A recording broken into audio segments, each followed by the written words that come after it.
राम राम जी भाई सारिया ने। तो कैसे हो आप सभी। आज बात करने वाले हैं आपके छठी प्रश्नावली का डे 6 है। मॉडल पेपर का प्रश्न संख्या 1 का छठा सवाल है।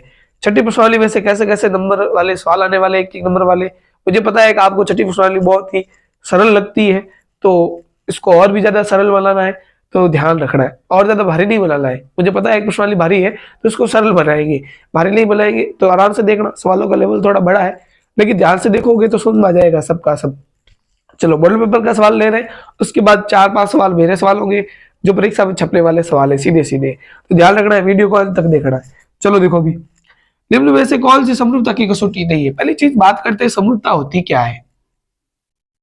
जिन्होंने भाई समरूपता नहीं पढ़ी है वो एक बार जाकर मेरे समरूपता के छठी प्रश्नावली जो है 6.1, 6.2, 6.3 ये मैंने पूरी की पूरी यूट्यूब पर अपलोड कर दी है। आपको इसके नीचे उस पूरी प्रश्नावली के सारे लिंक मिल जाएगी, आप वहां जाकर छठी प्रश्नावली पढ़ सकते हो। और नहीं पढ़ना चाहते हो तो जो जो मैं सवाल करवा रहा हूँ वो पढ़ लो।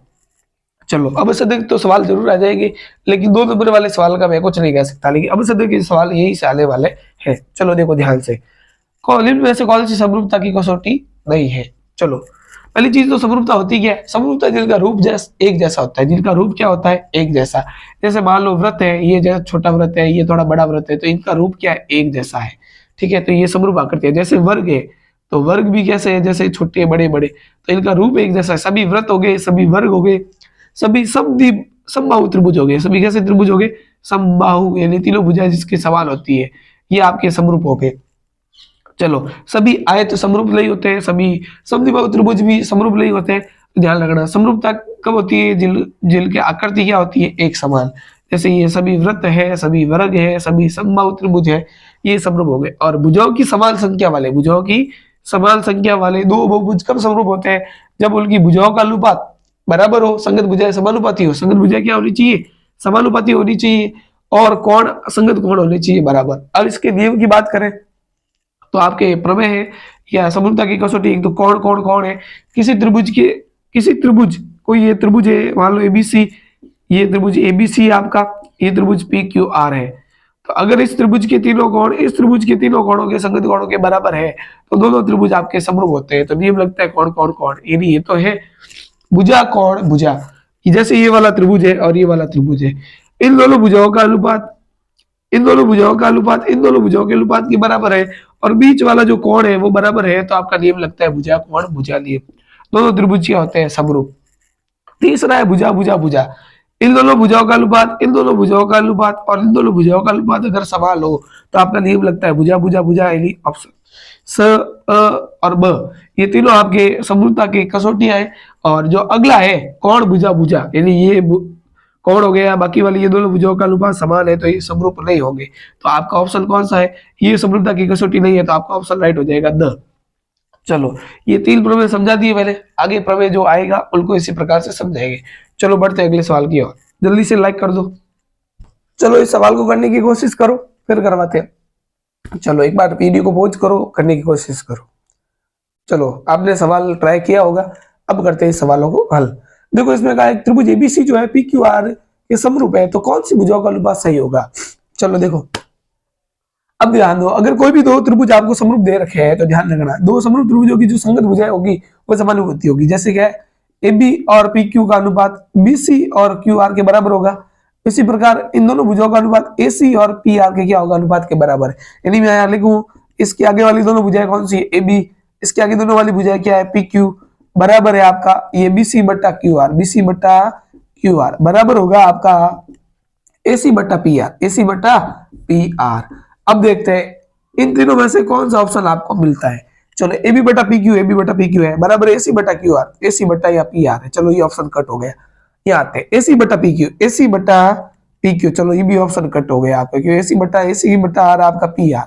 चलो CB बटा QR, CB बटा ये देखो CB बटा QR, यानी ये तो है बराबर है आपका AB बटा PQ, ये AB बटा PQ, यानी ये आपको मिल रहा है यहाँ पर ऑप्शन C के अंदर। तो आपका ऑप्शन C क्या हो जाएगा, राइट हो जाएगा। सवाल के अंदर मजा आया हुआ तो लाइक कर दो जल्दी से। चलो बोर्ड 2024 में आने वाला सवाल है, यदि त्रिभुज ABC समरूप है QPR के, तो कौन से कोण बराबर होंगे। तो देखो आगे वाला कोण जो है वो आगे वाले के बराबर होगा, बीच वाला कोण जो है बीच वाले के बराबर होगा, और सबसे लास्ट वाला जो है वो सबसे लास्ट वाले के बराबर होगा। तो पहले आप देखो AQ यहाँ पर दे रखा है कि नहीं दे रखा है, AQ के बराबर है कि नहीं। चलो ए पी के बराबर है, नहीं है। बी आर के बराबर, तो बी तो पी के बराबर होना चाहिए, सी आर के बराबर होना चाहिए पी, तो ए क्यू के बराबर है, तो आपका ऑप्शन कौन सा हो जाएगा, द राइट हो जाएगा। चलो इसी प्रकार यहाँ बी और पी दे रखे होते तो भी ऑप्शन आपका राइट हो जाता, और सी बराबर आर दे रखा होता तो वो भी ऑप्शन आपका राइट हो जाता। तो आपका ऑप्शन अभी कौन सा राइट हुआ है, ये हुआ ए बराबर क्यू, क्योंकि आगे वाला कोण आगे वाले के बराबर होगा। चलो बढ़ते हैं अगले सवाल की ओर। चलो आगे है आपके परीक्षा में छपने वाला सवाल, त्रिभुज एबीसी और एक्स वाई जेड में एबी बटा एक्स वाई और बीसी बटा आपका है एक्स वाई, तो निम्नलिखित में से कौन सा इन दो त्रिभुजों को समरूप बनाएगा। चलो दो त्रिभुज बना देते हैं आपके एबीसी, ये आपका एबीसी है और ये आपका है X Y Z, X Y और जेड। चलो देखते हैं, यहाँ दे रखा है एबी बटा एक्स वाई, एबी बटा एक्स वाई और बीसी बटा ये आपका बीसी बटा क्या आपका एक्स जेड, ये एक्स जेड, यानी इन दोनों भुजाओं का अनुपात, इन दोनों भुजाओं का अनुपात इन दोनों भुजाओं के अनुपात के बराबर है। तो आपको पता है रूल है आपका एस ए एस, ठीक है। बीच वाला कोण, इन दोनों भुजाओं के बीच वाला कोण कौन सा है, बी, इन दोनों भुजाओं के बीच वाला कोण कौन सा है, एक्स। तो ये दोनों कोण बराबर होने पर दोनों त्रिभुज क्या होंगे, समरूप। तो बी बराबर एक्स कौन सा ऑप्शन राइट है, चलो ये ऑप्शन ब आपका क्या हो जाएगा, राइट।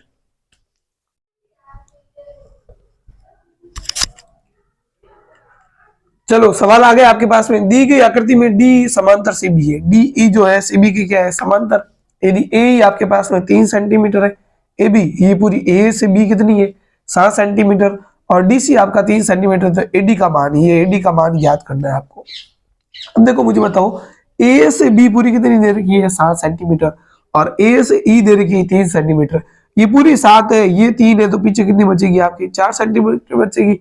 और आपको यह लगाना है थेल्स प्रमेय, क्या लगाना है, थेल्स प्रमेय। चूंकि त्रिभुज एबीसी में, त्रिभुज ए बी सी में आपको दे रखा है डीई समांतर सीबी, डीई समांतर क्या दे रखा है, सीबी, तो इन दोनों भुजाओं का अनुपात इन दोनों भुजाओं के अनुपात की क्या होगा, बराबर होगा। इसलिए आपका एडी बट्टा डी, एडी बट्टा डीसी, एडी बट्टा सी डी या डीसी आप कोई भी लिख सकते हो, ठीक है, बराबर होगा आपका ए ई बट्टा बी, ए ई बट्टा बी ई। चलो अब लगाते हैं मान, एडी आपको ज्ञात करना है, एडी का मान आपको ज्ञात करना है। चलो बेटा डीसी, डीसी आपके पास में दे रखा है 3, कितना दे रखा है 3, और ए आपके पास में दे रखा है 3, और बी आपके पास में कितना आया 4, बी आपके पास में कितना आया 4, करेंगे वज्र गुणा, क्या करेंगे वज्र गुणा।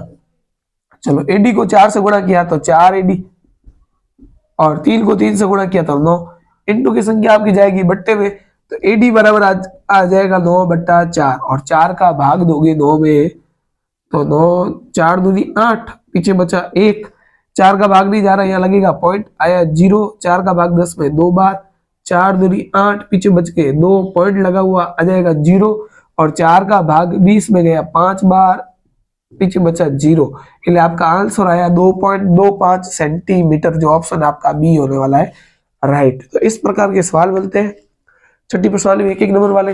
अपने सारे फ्रेंड को भेज दो, जल्द से जल्द वीडियो को शेयर करो, आगे बात करने वाले कल अन्य प्रकार के सवालों में।